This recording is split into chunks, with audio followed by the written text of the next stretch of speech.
There are a couple of ways that you can tell that you are adapted correctly. So some visual clues that I like to give are pointing to the center of the tooth always and keeping the back, so this part of the probe, away from the tooth means that the tip part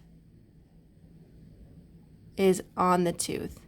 So if you look at this probe adapted to this tooth, the problem is when the tooth is in gingiva, you can't see where the tip, this part, is on the tooth. So if you line it up parallel to the part that you can see, you might line it up this way, and the tip is not in the sulcus like it should be, like this. So a couple of visual clues that you can see are, I like to say, always point the tip, so again this part, towards the midline. If you were to draw a line straight down the center of this tooth, always point the tip towards the midline of the tooth. So when you're starting interproximally, you start this way, you're pointing towards the center, you're probing along. As you come straight in the middle, you will be straight, and then as soon as you leave that spot, you again start to always point to the center of the tooth.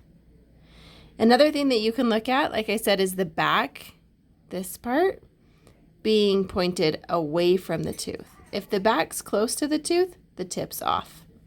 If the back's away from the tooth, especially interproximally, then the tip is on the tooth. So you can see that from one side to the next.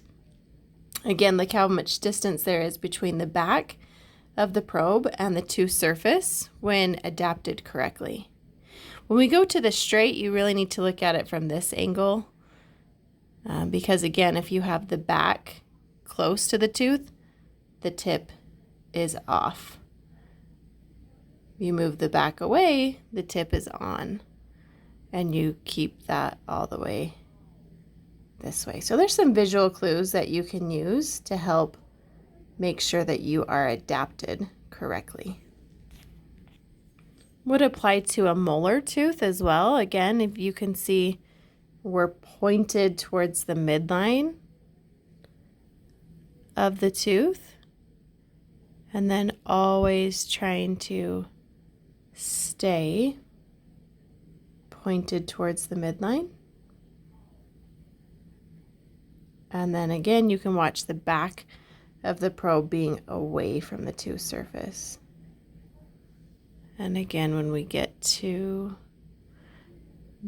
the buccal, if we turn this way, you can see back away so that you can get around that height of the enamel contour. And you come back this way. It's just always a little trickier to see when you put the tooth into gingiva, which is how you're actually probing. You lose that reference, you can't see where that tip is, then it really helps to think of those couple of visual clues: back, away, and pointed towards the center or the midline of the tooth. And you can watch for those couple of things as we probe around that molar. So you can see how the back, I'm tilting away this way a little bit. Again, just so that that probe tip is in the sulcus, and always changing to be pointed towards the center of the tooth or the midline. I hope that's helpful for your probing.